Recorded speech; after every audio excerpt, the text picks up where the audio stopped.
Exactly. You don't become a communist because you're a well-adjusted personality. Exactly. Exactly. Yeah. I once heard communism referred to as the last refuge of the miserable and the ignorant, and I think that kind of fits. But to what we were talking about last week, we were talking about how you have to have the criminal aspect to go up in the ranks with the communist movement. It was Marx who said that the criminal mind is filled with more grandeur and nobility than in all the heavens. And Lenin said, and Jeff, you can go further on this, but Lenin couldn't go to the intellectuals. He says, no, look, I can't make a revolution with you. They had to go to the criminal subset in order to do this because they're the damaged ones. They're the ones that they're willing to go that extra mile to create that revolution. They have to get the criminal mind. Yeah, one of the members of the Lenin was part of the Russian Social Democratic Party. The Bolsheviks were a faction within that party. And somebody saw him with a bunch of criminals and they said, Vladimir Ilyich, what are you doing with these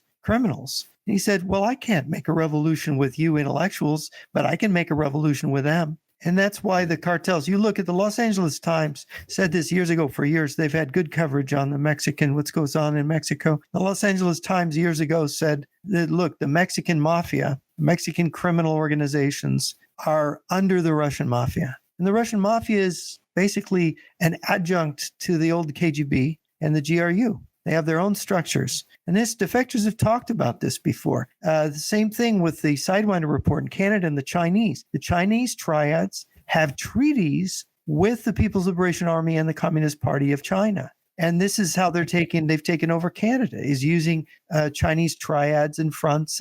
It's a combination. The infiltration invasion of North America, organized crime is at one of the basic tools of that invasion. And you look at the border with Mexico. Chinese have been smuggling weapons into Mexico and probably uniforms for Chinese soldiers for more than 2 decades. And then they smuggle some part of that over into the United States. And now, according to Mr. Wang, they're infiltrating soldiers, PLA soldiers, as illegal immigrants. Where are they going? To Chinese businesses, to Chinese properties in the United States, where they're waiting for the order. And Mr. Wang says it's 250,000 is the number he was told that they want to have here before they start a war. And they want to fight the war on American soil. Isn't that fantastic? You smuggle in 250,000. I mean, of the millions of illegal aliens that came in under the last president, how many thousands are Chinese agents and soldiers? The second largest demographic we apprehended on the border during the Biden administration were Chinese nationals. Yeah, and it went up dramatically, didn't it? The percentage of Chinese using that method to get in. And so then when you've got these drone attacks, like you saw the drone attacks done on the Russian Strategic Air Force by the Ukrainians, imagine that multiplied by 100. When they can import drones disguised as farming equipment into this country, bring it to these places, wind farms or whatever. The Chinese own a whole bunch of wind farms in the western states. What kind of damage can they do? And could they open the United States up to a larger invasion from conventional armies? I don't know. But it's like nobody writes about it. Nobody talks about it. Nobody brings up this thing. I mean, Colonel Lunev was a defector. He said the model for invading the United States is the Hitler's invasion of Norway, an infiltration invasion. This is unpleasant, is what you're describing here. These are things that require resources. They require vast amounts of time. They require vast amounts of personnel. And more than that, I think the most important thing that you need to execute all of what I just mentioned, you need leadership. And not just at one level. You need it across the board to be able to enforce this, to be able to go out and deal with it. The problem is, we don't have the resources available needed to be able to cope with something on this scale. We don't have the knowledge. But before we could get to resources, we first have to have the knowledge of a threat. So with all these 20 million or whatever came in illegally, among them you have suicide bombers, and that's hard to protect against. You'd have suicide bombers. You'd have snipers. So besides the Chinese coming in as a military force, there'll be hit squads. You maybe have 5 or 10 people in the Congress or Senate who have any understanding of the communists, and probably not a deep understanding. So the enemy knows who to take out when the time comes. So it'll be a massive thing, but it'll also be specialized operations, suicide bombers taking out this. I was at a meeting at a church in Manhattan, St. Mark's Church, and the communists laugh about it. It's Marks, but they laugh. They call it like it's Marx. It's a lot of communist stuff goes on there. It's on 2nd Avenue, like 10th Street, Lower East Side or East Village, some people call it. I was there one time, and one communist was telling another communist, we know where the police store their special equipment. That means that they do research. So if they're going to plan some sort of operation in the future, which might be soon, they have to first do a lot of research. So they have targeted, they know who the enemies are. In Vietnam, when they came into, I don't remember if it was Khe Sanh or what, the communists came in, they had a list of people to be executed. So you got to figure the enemy would have lists of people that are a big threat to their movement to be assassinated. A sniper could kill somebody almost a mile away. So you have snipers, you have suicide bombers, and you probably have hit squads. And they would do this as a major operation, and you combine that with the electromagnetic magnetic post weapon that could knock out all electronics. They are preparing every level of an attack. This is how. And the communists write, organization increases strength tenfold, 100-fold, 1,000-fold. In the communist writing, they stress organization, they stress practicing, research, and this is what they're doing. And bringing in my neighborhood in Brooklyn, there were a whole lot of posters, flyers taped up to lampposts in Chinese and English. They were requesting or advising Chinese people to join the American military. Now, a Chinese person in America may not be a communist, but he may be loyal to his fatherland. Not so much, but it's in the same effect. The effect is the same. So what would happen? You get 10,000, let's say, Chinese joining the military. It's a risk. It's like people coming from the Middle East. The illegals that come from the Middle East, among them you may have suicide bombers. And this is how the enemy works. They do a lot of planning, a lot of research. They go over their archives of past events, past things that happen. They're constantly learning and studying. They know us and our country and history better than most of us do. The Institute for the Study of USA and Canada, that's part of the Soviet Academy of Sciences. So to the communists, this whole revolution thing, sometimes they call it an art, but they usually refer to it that Marxism is a science. We have nothing at all countering it. We have nobody, no organized group as far as I know, paying attention to this stuff. And this is the type of thing that we should be a big part of. Like what we're doing now should be a global thing, this type of movement to make people aware. You can't solve a problem until you're aware of the problem. So we can't even talk about funding or anything. We're not at the stage yet where people are aware there's a problem. You know, Johnny, you mentioned to me page 95 of the defector Anatoly Golitsyn's book, yes. And I want you to get that out. But it's we talk about infiltration, but there's sabotage, and it's sabotage, also the intellectual sabotage. You had the communists doing all kinds of things in every single field. And I'll just mention psychology as one. Is why was the attack on Freud? One thing they kept, the left, is they kept the idea that there should be no more shame. People shouldn't be ashamed. And now look at, we do so many shameful things that are now allowed, and it's part of the sabotaging of our society.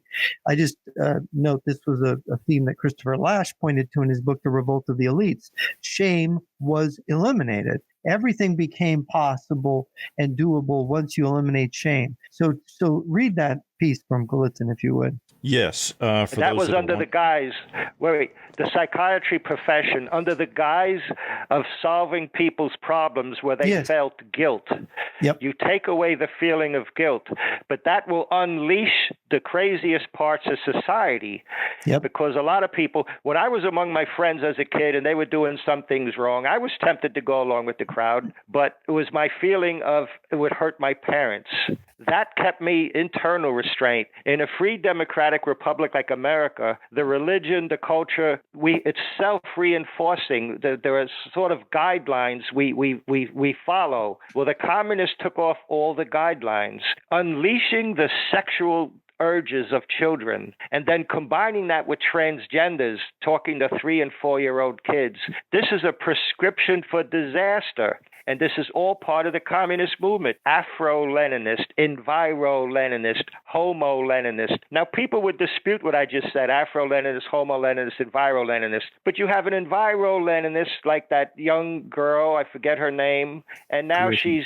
Greta yeah, Thunberg. so now she's supporting the Palestinian terrorists. You have the gay groups, Queers for Palestine. You're seeing the Homo-Leninist and Enviro-Leninist coming out with the Islamo-Leninist, just as like I was describing it. Well, it's like last week I talked about Joseph Fletcher, the theologian who invented situation ethics. You know, we used to have a morality was based on the Bible, 10 Commandments, and they threw that all out the window in the 1960s. And now morality is based on a situational review of the situation, and your decisions should be based on love, right? So you do the most loving thing. Well, you can see, that would lead to any amount of licentiousness and whatever. It's just basically you decide your morality on what suits you at the time. Well, that's gonna destroy a society in the long term, isn't it? No society can stand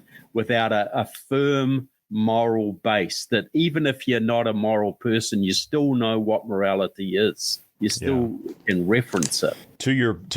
All of your points here, exactly, to the undermining, what Jeff was pointing out here. I'm going to read this again. This is Anatoly Golitsyn, New Lies for Old, page 95. In evaluating scientific and technical information reaching the West, due regard should be paid to the fact that Alexander Schleppen, in his May 1959 report and articles for KGB staff in Chekist, called for the preparation of disinformation operations designed to confuse and disorientate Western scientific, technological, and military programs to bring about changes in Western priorities and to involve the West in, pay close attention, in costly, wasteful, and ineffective lines of research and development. What is the green agenda? What is climate change?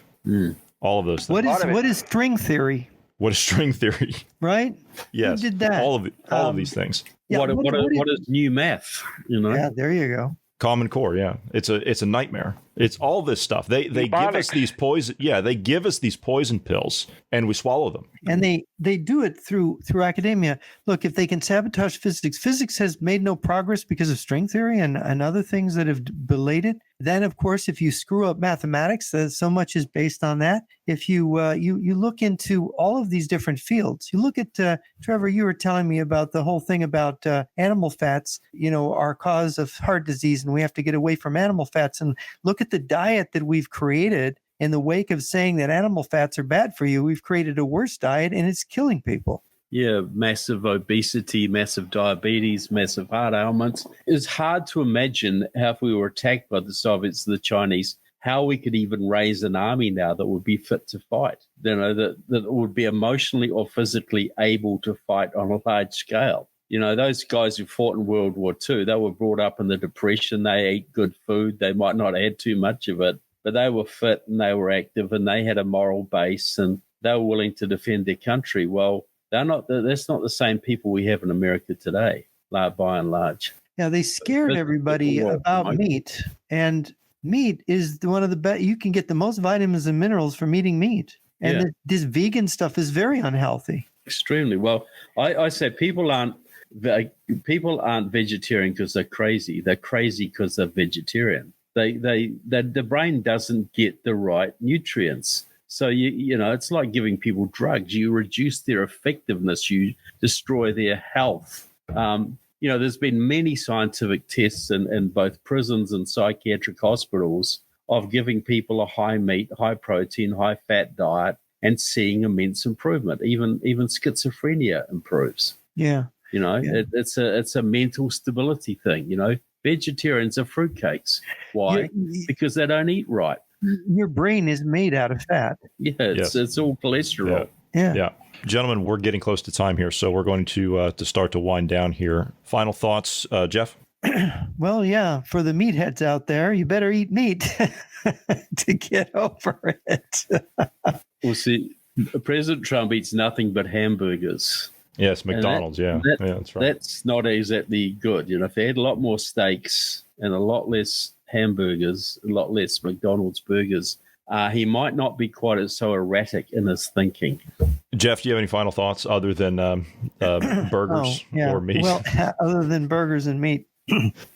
Yeah, well, the meeting is going to be on Friday. Trump is supposedly there to listen to Mr. Putin. Mr. Putin, what happened to the 10 days, by the way, he was going to give him? Predictably now, we know Trump is under some kind of pressure. He cannot put sanctions on Russia. He can only lift them. So all they need to do is keep prodding him. And the more they prod him, the easier it gets for Russia. The more Russia gets unleashed, the more Ukraine gets cut off. And I think this is a gradual progression, even though Trump is trying to resist somehow, thinking, oh my gosh, I'm going to be to blame for the fall of Western civilization. These people are taking over. The pressure is against him personally, and I think it's enormous. So my website is jrnyquist.blog, and my books are, you can look up J.R. Nyquist on Amazon and order my books. Very good. Trevor, final thoughts? Yeah, well, I've been, like a lot of us, I think we've been, hoping that Trump will do the right thing. We hear hopeful signs. He's going to put sanctions on Russia. He's going to do this. But there's always some way of backing down. There's always some way of letting Putin off the hook. And, okay, so this has to be the final showdown. I've said this about 6 times now, but this has to be the final showdown. If Trump walks out of that meeting and basically betrays Ukraine, we know that he's compromised. We know that there's something that cannot be fixed, and the world's is going to be going for a pile of grief, which is so sad because virtually everything he does in the domestic front I love, but clearly it's the foreign policy thing that's going to make or break us. If we surrender Ukraine, we're well on the way to surrendering our own country. Yeah, and we'll give up all of Europe and the Baltics along with it. How can people follow your work, sir? TrevorLoudon.com, my books and videos, etc., available there, and keywiki.org, which is 179,000 files of you British, American, European, communists, socialists, Marxists, etc. And very good. And Tucker Carlson, yeah. I hope he's on the front page this week. He was for a long time. I've got someone else. Anthony Albanese's on there right now. Oh, Albanese's up there. Thinking of, yeah. And Tulsi Gabbard was there for a while too.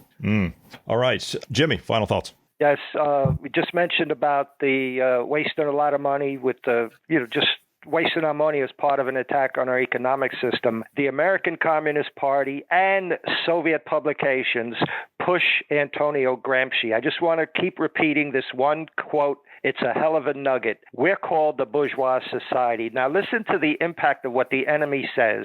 The ideological erosion of the bourgeois order at every level, social, cultural, political, economic, would precede the initiation of direct frontal assaults on the state. So they could weaken us socially, culturally, politically, economically, weaken us so bad, and then they attack us. We're already softened up before they do the military attack. And the idea that the Soviet Communist press pushes Antonio Gramsci and explains it. I got this quote from a communist publication. So in writing, they're going to attack us socially, culturally, politically, economically. Now, look at the difference from the way life was when we were kids to the way life is now. What was normal then and what is normal now? They've changed what was normal and made that abnormal, and now the real abnormal stuff they made normal. The idea that you could have transvestites and transgenders teaching 3- and 4-year-old kids, there's nothing more insane than that to show. Like when you put the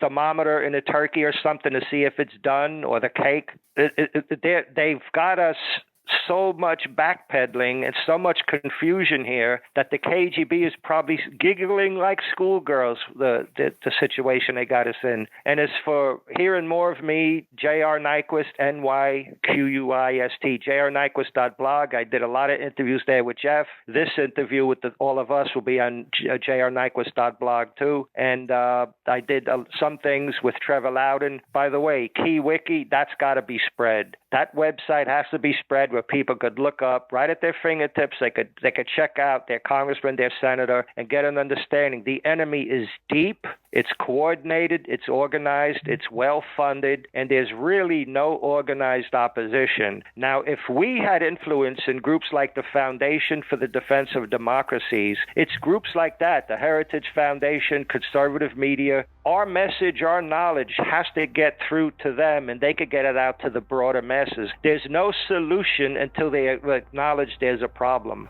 And what Gorbachev did, boy, he really created a mess for us. And I wonder what's that Polish guy, Lech Walesa, is going to say on his speaking tour. Is he still going to talk about the defeat of communism? I wonder. Say, nya, I told you. Nya, we fooled you. All right, gentlemen. It's been a great conversation. I look forward to speaking to all of you again next week. Thank you for being here today. Thank you to all the listeners. God bless everyone, and have a great evening. God bless. Thanks, Bye-bye. Johnny.